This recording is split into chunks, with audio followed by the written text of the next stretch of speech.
मधील hit and run प्रकरणात दुर्दैवी मृत्यू झालेल्या कावेरी नाखवांच्या कुटुंबियांनी आदित्य ठाकरेंची भेट घेतली। यावेळी आदित्य ठाकरेंनी आरोपीला कठोरात कठोर शिक्षा करावी अशी मागणी केली आहे। कुळीवाड्यातील भरचौकात आरोपीला सोडा मग काय होतं ते पहा असं म्हणत त्यांनी सरकारवर निशाणा साधला आहे। तर दुसरीकडे तपस बारवर सुरू असलेल्या कारवाईवरून त्यांनी मिहिर शहाच्या घरावर बुलडोजर चालवणार का असा सवाल विचारला।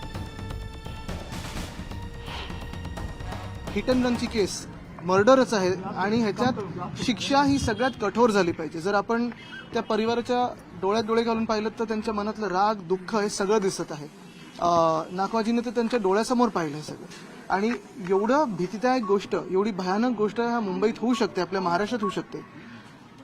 असा नरकातून राक्षस आला तरी असं करणार नाही, एवढी बेकार हे हिट अँड रन केस झालेली आहे। आणि मी काल पण मागणी केली आहे की बघा काय की आता अनेक लोक बोलू शकतात की नुकसान भरपाई वगैरे, पण त्यांना तसं 1 रुपयाचं काही नको, त्यांना नुसतं शिक्षा बघायची। कारण महत्वाची गोष्ट ही आहे, काल जरी तो शहा थांबला असता तरी एक जीव वाचला असता, जसं फरफटत नेलं त्यांनी, हे खूप भयानक आहे। आणि लवकरात लवकर फास्ट ट्रॅक करून शिक्षा ही झालीच पाहिजे आणि सगळ्यात कठोर शिक्षा ही झालीच पाहिजे। माझं तर म्हणणं आहे की ह्या इकडे कोळीवाड्यात तर भर चौकात सोडा। आपण पाहिलं असेल सीसीटीव्ही फुटेज पूर्ण आहे, इंटेलिजन्स नेटवर्क पूर्ण आहे, मग 60 तास का लपायला दिलं? मी पोलिसांकडे बोट दाखवणार नाही कारण ते तर तपास करत होते, पण गृह जे खातं आहे, जे गृहमंत्री आहेत, त्यांनी याच्यावर अजून कुठे काय बोललेत का?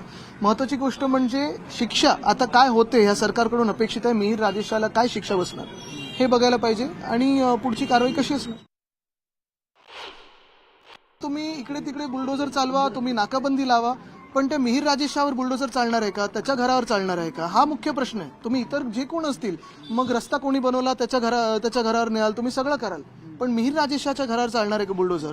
हे ऐकणं गरजेचं आहे, बघणं गरजेचं आहे।